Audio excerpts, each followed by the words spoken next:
जय हिंद फ्रेंड्स। आज से मैं अपना एक नया सेशन शुरू कर रहा हूँ। जो नया टाइप है ग्रामर का, जिसको हम क्या कहते हैं कि सिंटैक्स मैं आपको पढ़ाने वाला हूँ। और सिंटैक्स एक बहुत ही इम्पॉर्टेंट टॉपिक होता है, जिसमें हम क्या करते हैं कि ये इंटर ग्रामर से लेकर के जितने भी एग्ज़ाम्स होते हैं सब में सिंटैक्स का होना बहुत ज़रूरी है। और सिंटैक्स का बेसिक स्ट्रक्चर जो होता है उसका मतलब होता है formation of a sentence. It means the sentence का स्ट्रक्चर क्या होगा, ये सबसे इम्पोर्टेंट होता है। जिसमें सबसे पहला सिंटैक्स का होता है वो आपको होता है agreement of the verb with the subject. पहला टॉपिक ये होता है जो कि सबसे इम्पोर्टेंट है। और सिंटैक्स का जो दायरा है फ्रेंड्स, वो बहुत छोटा नहीं है, वो बहुत बड़ा है। ये ऑल पार्ट्स ऑफ स्पीच को कवर करता है, जो कि मैंने अपने प्रीवियस में जो है क्या है प्रीवियस क्लासेस में नाउन को मैंने पूरा पढ़ाया है। लेकिन मैंने ये सोचा कि थोड़ा सा मैं ये कुछ जो बेसिक चीज़ें हैं वो बता दूं, क्योंकि इसमें बार बार जो है क्या है सिंगुलर प्लूरल वर्ब का यूजेस आते रहते हैं, जो कि हमें क्या है कि ये हम सिंटैक्स के जरिए आसानी से समझ सकते हैं।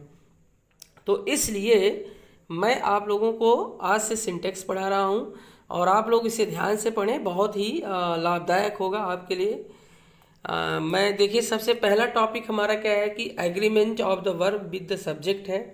इसके अंतर्गत मैं आपको ये एस एस और पी पी फार्मूला होता है ये बताने वाला हूँ, और इसके कुछ एक्सेप्शंस हैं आप किसके एस एस और पी पी के, इसको मैं आपको इसमें डिस्कस करने वाला हूँ। मैं बता रहा हूँ जैसे एस एस का मतलब क्या होता है कि सिंगुलर सब्जेक्ट के साथ सिंगुलर वर्ब होगा और प्लूरल सब्जेक्ट के साथ प्लूरल वर्ब होगा।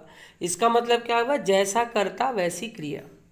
अगर कर्ता आपका एक वचन का होता है तो क्रिया भी आपकी एक वचन की होगी, और कर्ता यदि आपका बहुवचन का होता है तो क्रिया भी आपकी बहुवचन की होगी।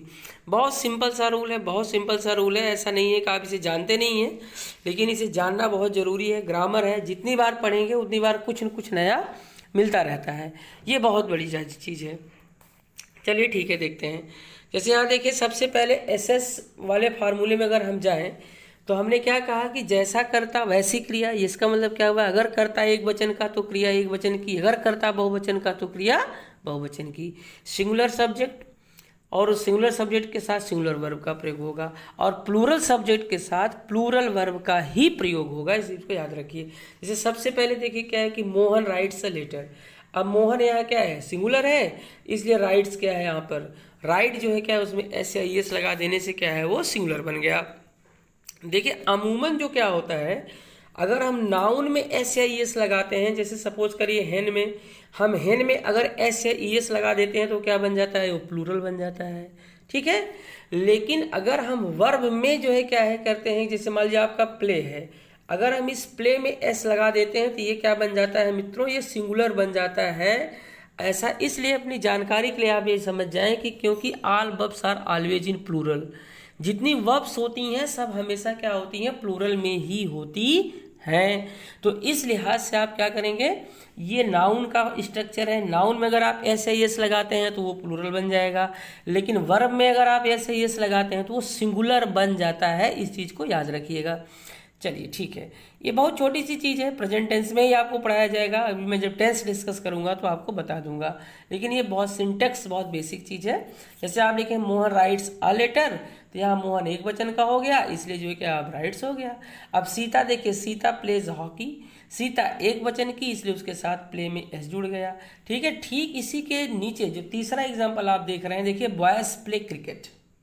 अब बॉयज यहाँ आपका मित्रों क्या है, ये प्लूरल है। अगर बॉयज प्लूरल हो गया तो भाई नियम क्या कहता है कि अगर प्लूरल वर्ब है, प्लूरल सब्जेक्ट है तो प्लूरल वर्ब होना चाहिए। तो यहाँ पे प्ले देखिए क्या है, यहाँ से एस या ई एस हटा दिया गया, क्योंकि मैंने आपको बताया कि all verbs are always in plural. इस चीज़ को हमेशा याद रखिए। ठीक, चलिए आगे देखते हैं। जैसे यहाँ देखिए अभी क्या है, actors dance on the stage हो गया। एक्टर्स आपका प्लूरल हो गया, इसलिए डांस क्या हो गया आपका, ये प्लूरल हो गया। सीधी सी बात है, बहुत बेसिक बात है, आप इसे जानते हैं, बहुत अच्छी तरह से जानते हैं, लेकिन फिर भी जान जाइए, जानते रहिए, लर्न करिए। कौन सा फार्मूला मत भूलिए, ए एस एस और पीपी, है ना, याद रखिएगा कि SSPP को आप अगर नहीं भूलते हैं तो हमेशा आपको ये याद रहने वाला है। अब हम इसके मित्रों देखिए इसके एक्सेप्शन पर चलते हैं। इसका एक्सेप्शन क्या है? इसमें एक्सेप्शन 2-3 है, तो मैंने 2 ही बना लिया 3 को मिला करके। तो एक्सेप्शन 1 पहले जैसे आपके देखिए क्या है कि dare not and need not, ये 2 वर्ब हैं। एक आपका क्या है मित्रों? एक आपका है डेयर नॉट और दूसरा क्या है? Need not. ये देखिए, है ना, दूसरा आपका है नीड नॉट। ये यहाँ देखिए, तो डेयर नॉट और नीड नॉट। देखिए जब डेयर और नीड के बाद नॉट का प्रयोग होता है तो ये हमेशा कहाँ होते हैं? देखिए ना, ये are always used in plural, ये हमेशा प्लूरल में प्रयोग होते हैं। इस चीज़ को याद रखिएगा, एकदम ध्यान से सुन लीजिए कि जब भी कभी डेयर के साथ और नीड के साथ नॉट का प्रयोग होगा तो हमेशा प्लूरल में होगा, सिंगुलर नहीं आएगा। लेकिन जैसे ही आप क्या करते हैं, बट इन अफर्मेटिव, जैसे ही इसका आप अफर्मेटिव में प्रयोग करते हैं, मीन्स क्या करते हैं, यहाँ से नाट हटा दीजिए, यहाँ से नाट हटा दीजिए। बात समझ में आ रही है? जैसे ही आप नाट हटा देते हैं वैसे ही तुरंत ये क्या हो जाता है, ये तुरंत आपका सेम रूल को फॉलो करता है। यानी कि कौन सा रूल फॉलो करेगा? यानी कि अगर केवल और केवल डेयर है या केवल नीड है तो ये आपको कौन सा रूल फॉलो करेगा? वही रूल फॉलो करेगा जो मैंने अभी पीछे बताया, SSPP को फॉलो करता है। बात क्लियर है? तो यानी सिंगुलर के साथ सिंगुलर, प्लूरल के साथ प्लूरल होगा। लेकिन हमें ध्यान कहाँ देना है?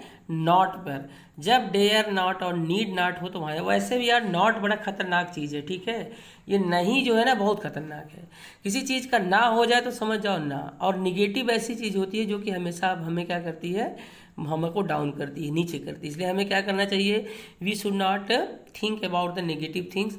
तो यहाँ देखिए क्या है, तो dare not and need not, ये दोनों हमेशा कहाँ होंगे मित्रों? प्लूरल में होंगे। जैसे एग्जांपल देखिए क्या है, he need not go, she dare not oppose me, ये हो गया। लेकिन इसके जो इसमें दूसरा देखिए मैंने 1-2 क्यों एग्जांपल दिया है?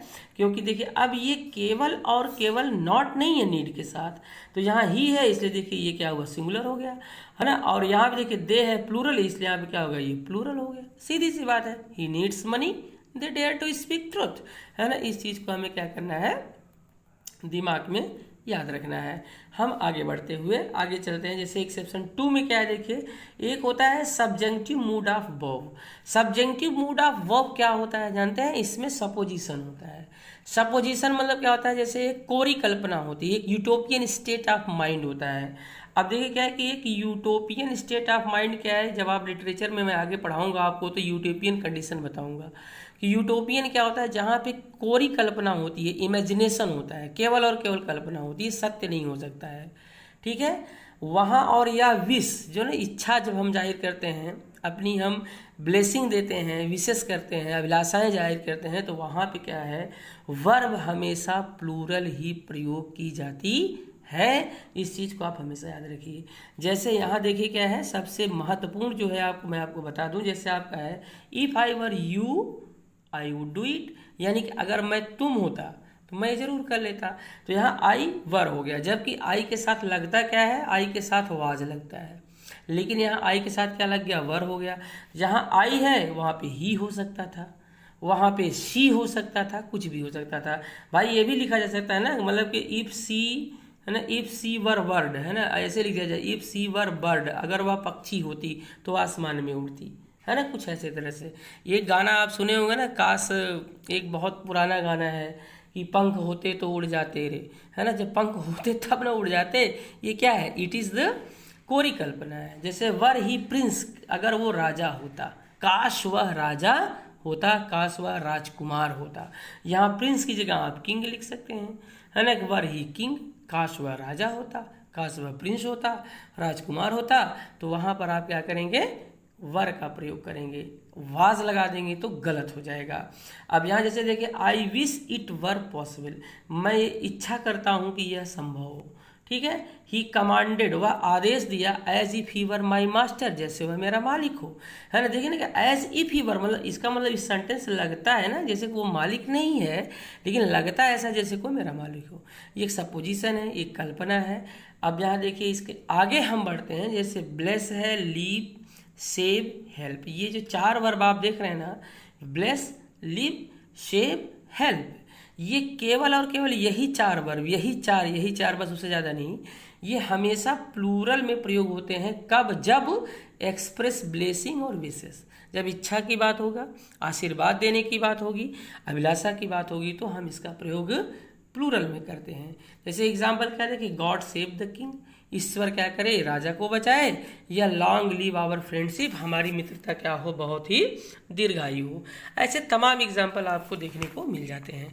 तो सिंटैक्स का ये हमारा पहला क्लास है, और मैं आप लोगों से ये कहना चाहता हूँ, अगर वीडियो आपको पसंद आती है तो इसे ज़रूर लाइक करें, शेयर करें और सब्सक्राइब करें। मैं इसी के साथ सिंटैक्स के पहले क्लास में आज मैं बंद करता हूँ, और बहुत बहुत धन्यवाद आपको देना चाहूँगा कि आप क्या करें कि इस चीज़ को समझें और जानते रहें कि हमें क्या करना है। पढ़ाई करते रहें, मस्त रहें, खुश रहें। धन्यवाद।